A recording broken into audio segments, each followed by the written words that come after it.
पिता अपनी जमीन गिरवी रख देता है, एक परिवार अपनी पूरी जिंदगी की कमाई बच्चे के सपने पर खर्च देता है, और अब उन्हीं बच्चों को लगने लगा है कि आज इस देश में मेहनत से ज्यादा बेईमानी मायने रखती है, मेरिट से ज्यादा पैसा मायने रखता है।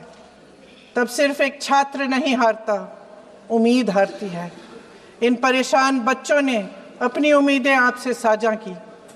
उनकी मांगे क्या थी?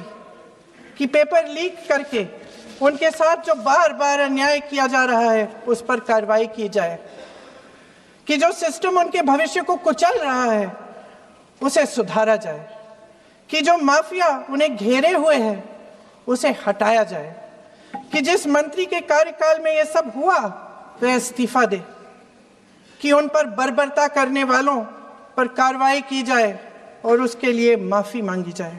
बस यही उनकी मांग थी ना, कि जो शिक्षा और स्वतंत्र अभिव्यक्ति का अधिकार उन्हें संविधान ने दिया है उसे कायम रखा जाए। महोदय, हमारे एजुकेशन सिस्टम में कुछ समय से बहुत खामियां भर चुकी हैं। बच्चों पे जो प्रेशर डाला जाता है उसकी वजह से सैकड़ों बच्चों ने आत्महत्या कर डाली है, उससे भी ज्यादा बच्चे डिप्रेशन में डूब रहे हैं। परिवारों पर बच्चों को पढ़ाने लिखाने के लिए घूस, capitation fees, tuition fees, coaching fees आदि के घिनौने दबाव हैं। लोन लेने पड़ते हैं, सामान बेचना पड़ता है, और उसके बावजूद कोई गारंटी नहीं कि उनके बच्चों के भविष्य मजबूत बन पाएंगे, क्योंकि बेरोजगारी चरम पे है। इस सरकार ने रोजगार पैदा करने वाले सभी सेक्टर्स को लगातार कमजोर किया। एग्जामिनेशन सिस्टम खुद फेल हो गया है। पिछले दशक में 152 पेपर लीक हुए, 750 करोड़ छात्र प्रभावित हुए, मगर एक भी दोषी, एक भी माफिया को सजा नहीं।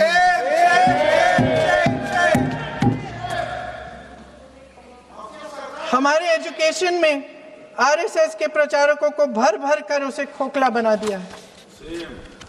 जबरदस्ती एनटीए बनवाकर सिस्टम का केंद्रीकरण करके उसे और भी उलझा दिया। देश के कुल बजट में, हाँ जी जबरदस्ती, आपने अभी अभी सुना तमिलनाडु के हमारे साथी क्या कह रहे थे। देश के कुल बजट में एजुकेशन बजट की हिस्सेदारी हर साल बढ़ाने की बजाय घटती जा रही है। 1.4 लाख करोड़ रुपया का पूरा बजट एजुकेशन बजट है, और 1.32 लाख करोड़ सिर्फ नीट देने वाले 22 लाख बच्चों के परिवारों से हर साल खींचा जाता है। एक और शर्मनाक आंकड़ा भी है। 1.4 लाख करोड़ रुपया हमारा पूरा एजुकेशन बजट, और 16 लाख करोड़ रुपए जो मौजूदा सरकार ने बड़े उद्योगपतियों के लोन माफ किए हैं। सोचिए कि इस सरकार की प्राथमिकताएं क्या है।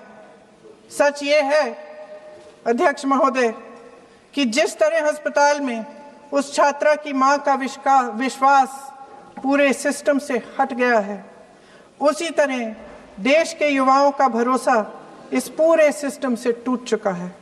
और जब इस तरह देश के भविष्य, हमारे युवा निराश होकर सरकार और सिस्टम से अपना भरोसा हटा देते हैं, तो उस भरोसे को फिर से बनाने के लिए सिस्टम के अंदर से जवाब नहीं ढूंढा जा सकता, उसके दायरे से बाहर निकलना पड़ता है, नए सिरे से ठोस प्रयास करने पड़ते हैं।